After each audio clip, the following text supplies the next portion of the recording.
Hi, I'm Tim Sway from New Perspectives Music, and today I'm going to talk about this Klingspor Woodworking Shop 50-tooth combination table saw blade.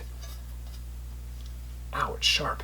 I am a woodworker and I work exclusively or mostly exclusively with reclaimed and upcycled materials. That means a lot of wood with a lot of nails in it. Lately I've been making mostly musical instruments and guitars, and in a recent video I'm working on for my channel, I made this bass guitar out of a piece of reclaimed redwood that a buddy of mine from California sent to me. His name is William Lutz, and he is making a video too because we have a podcast together called the Reclaimed Audio Podcast, which is sponsored by Klingspor Woodworking Shop.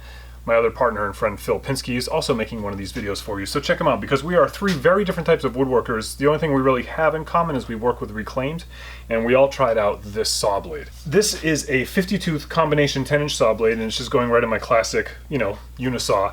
I admit it, I usually buy the cheap ones from the box store, and there's a reason.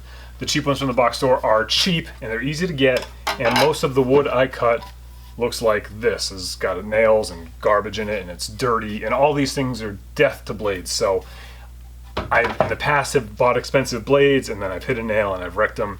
So I'm always hesitant to spend a lot of money on blades, which is another reason that this blade is interesting to me, because it is still in a price point that is not scary like some of these really high-end blades. So if I do hit a nail and wreck it, I'm not as concerned. But the first thing I noticed right out of the box opening this blade up is that it is almost twice as thick as this box store blade, and that got me thinking about durability right away, that where this one will probably cut more nails than this one will. 0.075 inches. And I'm going to go on a tooth which is admittedly a little worn because this blade is pretty well used. It's about 0.1 inch. Let me do another one here. About 1/10 of an inch, 0.1 inch.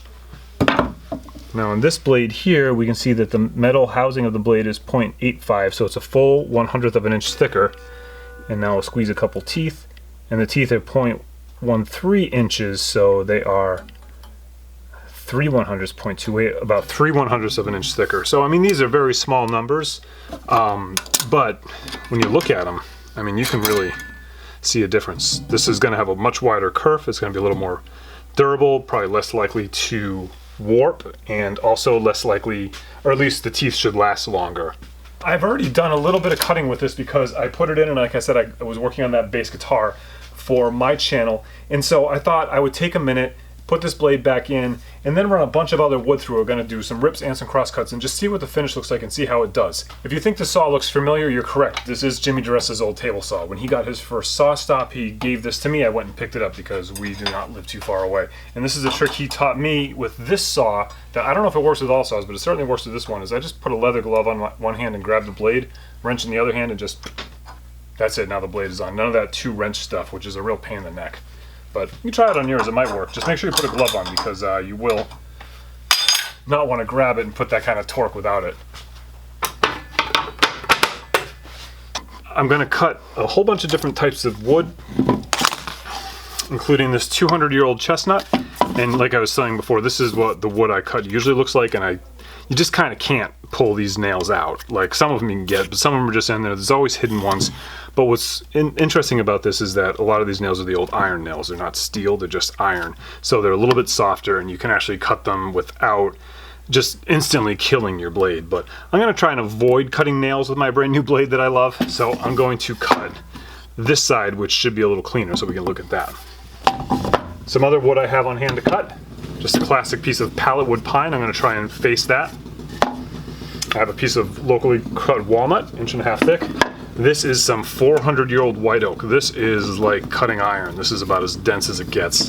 This is a piece of okume, which is a little bit lighter. It's more like a light mahogany.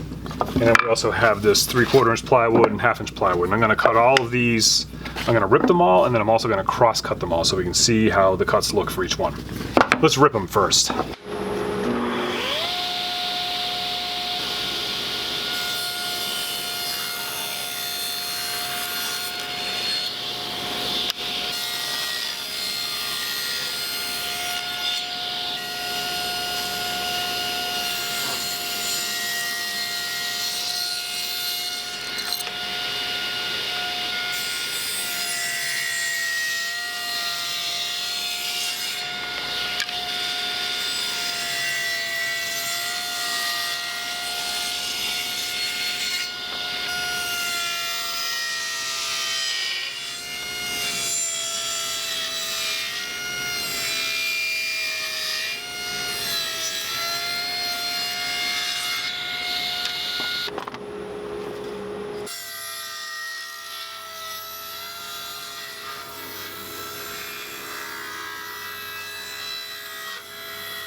The first thing I noticed when I fired this blade up the first time was the sound. It sounds fantastic.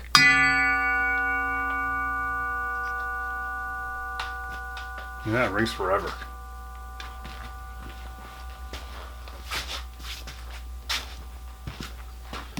I sell these push sticks over at newperspectivesmusic.com in case you're curious about them. The idea being you can set your depth real quick, and gives you a lot of different ways to hold the wood. But anyways, let's have a look. Everything cut real nice. Here's our 1/2 inch plywood. You can see there's no tear out on the top or bottom.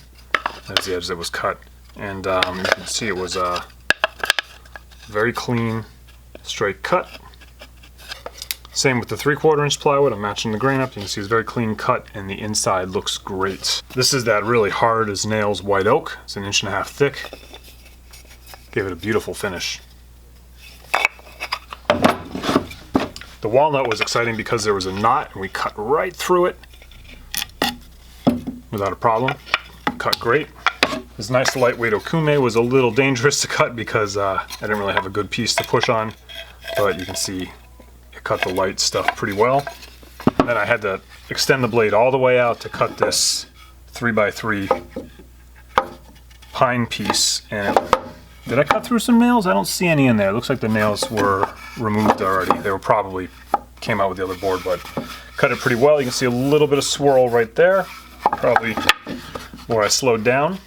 And then I had to not only bury the blade, but I had to flip it to finish it. Normally if I was cutting something this thick where I knew it wouldn't go through, I would cut half and then cut the other half, but I wanted to extend the blade and just bury it in here and see what happened with that whole top covered. You can see it cut without a problem. Of course these edges are a little rough from cutting it that way, you know, and not having it line up perfect right there, but it's another beautiful finish. And there's no straight edges on this stuff, so my edge is a little off. So I'm pretty impressed with all those cuts. Now let's cross cut.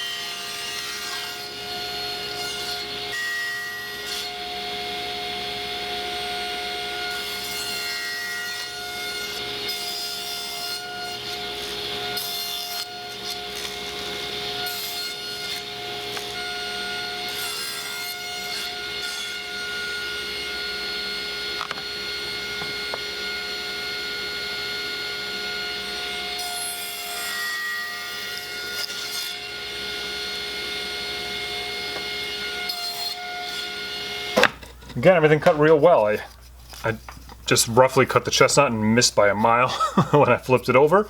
So I cut the skinnier piece so you can see a clean cut. And again, it's a nice clean cut. There's no tear out. I cut right through this knot and did great. Plywood's nice and clean. And our oak and our walnut looks beautiful too. So this is, as advertised, an all-purpose blade that cuts just about everything here pretty well. All right, we need to cut something else now. Okay, I feel like I'm going a little too easy on this blade because I'm not gonna just run it into a nail for you, which is probably gonna happen as soon as I turn the camera off. So let's cut a couple more things. I have, this is 1/4 inch acrylic. This is like an eco acrylic stuff. Did I say 1/4 inch? I meant 1/8 inch. 1/8 inch acrylic. We'll cut that. This is sign board. It's a Luma board. And what it is it's a plastic core with thin sheets of aluminum on either side. We'll slice through that. And then this is actual 1/4 inch solid aluminum. And we'll cut this too.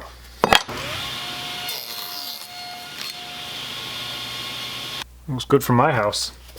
Let's try the aluminum board.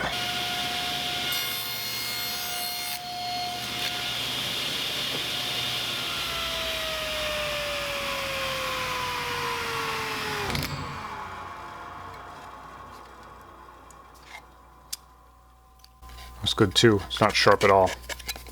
No burrs. And the real deal.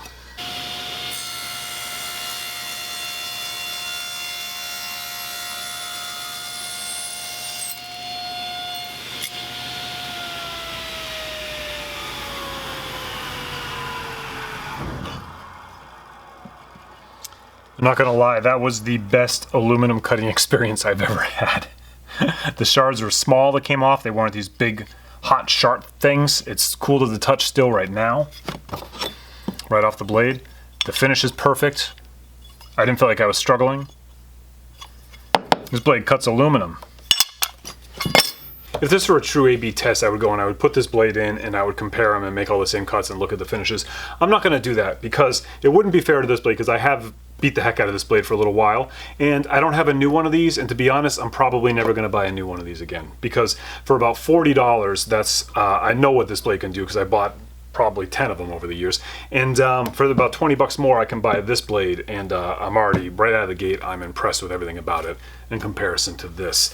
Thank you very much, Klingspor and Mike over at Klingspor Woodworking Shop, for setting me up with this blade, and I'm super excited to have it in my shop. We'll see how long it lasts when I really start cutting the normal nail-filled garbage that I usually cut. All right, and if you want to watch me do that and see this blade, you can go over to my YouTube channel, which is just my name, Tim Sway, or search New Perspectives Music and you will find me. Thanks a lot and be good.